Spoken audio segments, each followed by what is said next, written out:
Hey YouTube, I know it's been a while since I've come here with some GOAT format deck profiles.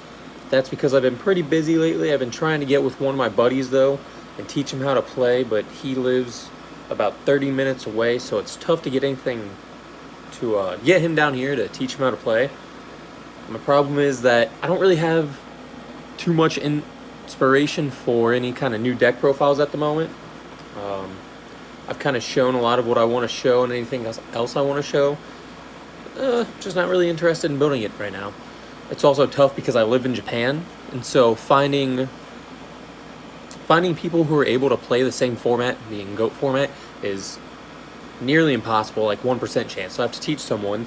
But finding cards from 2005, even around here, because of where I live, is also very difficult. There aren't because well, Japan didn't have a GOAT format as we know it, so it's very difficult to find those cards, let alone find a shop that actually supports old cards and not anything from, I'd say, like 2012 to like newer. It's just tough to find stuff. But anyways, what I'm bringing you today is I don't really know how to classify it. It's kind of a Mystic Tomato toolbox deck. Mystic Tomato is one of my favorite cards of the format. That and Spirit Reaper as well. I think they're both heavily underutilized. Spirit Reaper specifically, a card that was at one, I think, from 2005 September list up to 2009 or so.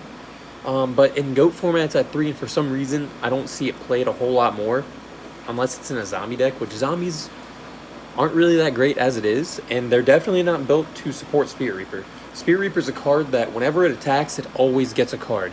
It forces Premature Book of Moons, Sakura to Armors, Ring of Destructions, Mirror Forces. It forces your opponent to play cards that they otherwise normally wouldn't play. It forces out Scapegoats, so you can start eating away goats before maybe they're ready to play, I don't know, Metamorphosis. Maybe they don't have Metamorphosis at the moment. So Spirit Reaper is a very good card. It can't be taken by Snatch Steal, so it can't be used against you, which is a plus. Outside of its tiny, I don't know, outside of it being stuck on field while they have an Air Knight Parjath or something like that, there's really no downside to Spirit Reaper. You just have to be able to build a deck to support it, which is kind of what I've gone for today. This deck has a lot of room to work, that's for sure, but I think to be able to utilize Spirit Reaper, which is the best zombie of the format, and a very abusable zombie at that, it's definitely through Mystic Tomato, not through Pyramid Turtle and Zombie Route. But anyways, so this build's going to be very different than probably what anyone's used to seeing. I'll kind of explain card choices as I go, though. So I'm playing 3 Mystic Tomato. I see Mystic Tomato as, I want to say, an early form Gladiator Beast. Its toolbox abilities are unmatchable. It can grab, well, everyone knows what it can grab, but it can grab a huge amount of the card pool, or playable card pool, I guess. Cards that it can grab are able to do things that other cards and other decks just aren't able to do. From Cannon Soldier, Don Zalug, Spirit Reaper, Sangan, Nidoria, into even Apprentice Magician, who can go grab Old Vindictive, Magician of Faith, whoever it might be. There's really very few situations where Mystic Tomato cannot get you a card that is proper for that situation. So definitely one of the better cards to GOAT format. It's actually surprising how hard people go to not get Tomato's effect off. When you see people play their Sakura to Armors, or how quickly they can go into Thousand Eyes Restrict just to get rid of Mystic Tomato, at least for me, I find it surprising. I figured in a format that is more based around battle than newer formats in Yu-Gi-Oh!, I would always expect stuff like Mystic Tomato or even like Shining Angel to just be able to get their effects off much more than they are. But people go to great lengths, even just summoning early game BLS and Chaos Sorcerer, just to make sure that you don't get these tomatoes summoned, which I find a little shocking, but it's good for us because you get those out of the way early. It's easier to play against. Next, like I said, oh shoot, whoops, let's fix that. Playing triple Spirit Reaper. Again, one of the most abusable cards in the format, I think. Being able to wall, poke cards out of their hand, it forces the opponent to play. Whenever you can have cards that force the opponent to play in a certain way, it's a lot easier to gain advantage of a game. Think Heavy Storm that forced them to play no more than 2 cards at a time, or King Tiger Wengu that really forced your opponents to only play, what was it, 1400 or more? Actually, it's 1500 because 1400 or less gets destroyed. So cards like that force your opponent to have to play a certain way, it makes their plays a lot more predictable, which therefore you, as you get better in the game, you're able to read plays and read what they might have. It's a lot better for you. Yeah, we'll go, and that goes a lot more with some of my other card choices I have later on. And then I have 2 Newdoria. Again, being able to be summoned off Mystic Tomato and then just clear literally any monster in the game off the board. Or just set it, they attack it, they got a clear field for Spirit Reaper to be summoned and start swinging away. It's very easily a 1-for-1 that quickly turns into a +1 from Spirit Reaper. And I play 2 Zaborg. Now the reason I'm playing 2 Zaborg over literally any other tribute monster, Jinzo, Air Knight, whatever it might be, those are really the only 2 common ones I can think of. Mobius, I guess it could be Mobius, but I already have a lot of spell and trap hate, so I went with Zaborg. Zaborg's tough because he does force monster destruction, even if it has to be on your side of the field, which is the biggest reason he's not played a lot more than what he should be. It's a phenomenal card, gets rid of any card in the game, can swing over Chaos Sorcerers, tie with other Monarchs, destroys beatdown decks because they just can't get over him. Typically you don't see them running a Book of Moon or anything, so they have to use their Exiled Force or DD Assailants, DD Warrior Lady, something like that to be able to out Zaborg. And just being able to destroy anything on summon, be it those premature goats that they might have activated, Thousand Eyes Restricts, anything of that sort, I think is very useful to this deck, because this deck actually, the monster lineup's not very aggressive. I don't have a lot of high attack monsters. In fact, I think outside of Zaborg and Breaker, Mystic Tomato is the strongest monster that I run. So Zaborg is there for the much needed muscle. I wouldn't honestly be opposed to making a few card changes, switching this up to maybe even 3. I don't know, get a little funny with it just to be able to add BLS, just because BLS is obviously that good. But yeah, the numbers can be worked around with. Like I said, this deck has a lot of work to be done. Then now for the 1-ofs, I'm running 1 Breaker, 1 Sangan, 1 Tsukiyomi. I usually only run 1 Tsukiyomi. I find any more than 1, it just becomes breaky.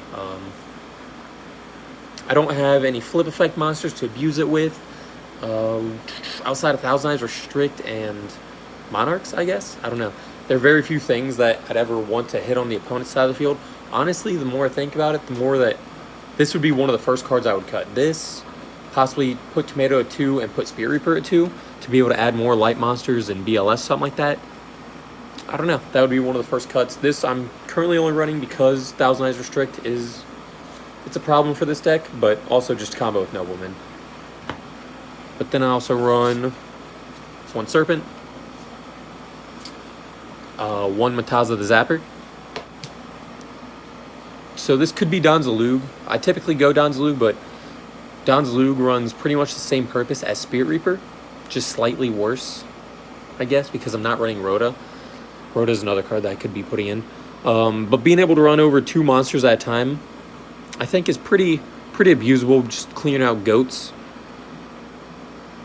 I don't know, not much more to say. It's really why I'm running that. Clear out goats and small monsters that might be existing on the field. And then I run 1 Exiled Force and 1 Cannon Soldier.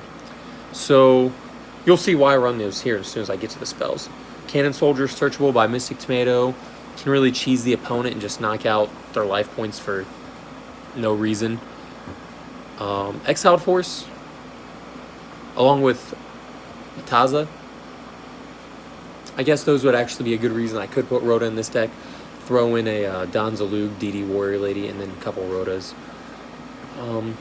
But yeah, just more stuff that can be worked around with the numbers. And I keep throwing Strike Ninja because that's actually one of my favorite monsters the entire format. Very abusable card, but difficult to get the engine running, I guess. For spells, I'm running triple Last Will. So now this is where it gets a little funny, and this is why I'm running the Cannon Soldier as well as Exiled Force. because you tribute them, you get your last will that allows you to just go grab Spirit Reapers or any monster, really. Spirit Reapers and Eudorias are probably going to be the prime target, or Mataza the Zapper, I guess, depending on game state. But the real idea behind this deck in Last Will, Tomato, Reaper is actually the core engine, as well as Neudoria. Neudoria goes in that really well as well. Or sacking Forza board. But the idea being, I have any monster on the field. Monster leaves the field, say Neudoria. I attack, Neudoria dies, their monster dies, I activate Last Will, clear the field for Spirit Reaper to come out, and just poke away. So that just turned into a +1, plus I now have Spirit Reaper, who is kind of a difficult card to deal with. If I have Mystic Tomato, I can activate Last Will, crash, my Mystic Tomato dies, and then I'm just able to bring out Neudoria with Last Will, crash, their monster dies. So it evens out. Or I can bring out Spirit Reaper if somehow Mystic Tomato ties with Dekoichi or whatever it might be. I guess game state really dictates at that, but I think Last Will is actually going to be the other secret ingredient, along with Mystic Tomato, that really goes into abusing Spirit Reaper and make it one of the better cards of the format. Exiled Force or Neudoria are probably going to be the best cards, in my opinion, to be able to use with Last Will, just because they do clear out those monsters for Spirit Reaper or Tomato. Last Will allows me to play around those Sakuretsu Armors, Mirror Forces, Rain Destructions, whatever it might be, to get at their life points or start making them play in a certain fashion. I'm not going to say if they did have just one back row and I had a Mystic Tomato, I'd activate my Last Will in hopes to hit a Sakuretsu Armor or whatever it might be. But if they're under 1,400 life points, that's going to be the play. It's just fun stuff to play around with. And then I think everything else from this point on is pretty straightforward. 2 Book of Moons, 2 Noblemans, 1 Charity, 1 Duo, say that backwards, 1 Pot of Greed, 1 Heavy Storm, 1 Snatch Steal, 1 Premature Burial, 1 MST, and 1 Book of Life, the last card that is going to go with Spirit Reaper, being able to interrupt the opponent's graveyard, invaluable. Really, not much more to say about that. Being able to get rid of their Serpents or Lights and Darks, Book of Life, good card. No more than 1. If you wanted, or actually, I wouldn't even be opposed to cutting it, but I think at 1, it's a pretty good fit. And then for traps, I have a very standard trap lineup: 2 Sakuretsu, 2 Dust Tornado, Ring, Torrent, Mirror Force, and Call of the Haunted. Knowing that I run stuff like Mystic Tomato, Neudoria, even like Sangan, so much Sangan, or I have the Zaborg, I really think that having these Sakuretsu Armors, it could easily be cut down to run literally anything else.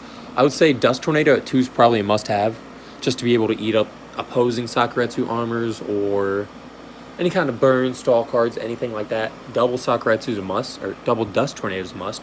Sakuretsu Armor could easily become something such as Creature Swap,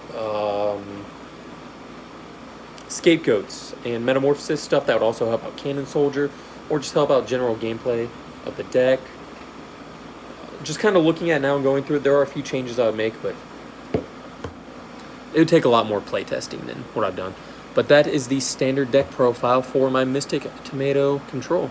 Let me know if you have any questions, and comment, like, and subscribe the video for more content. Thank you very much. Bye.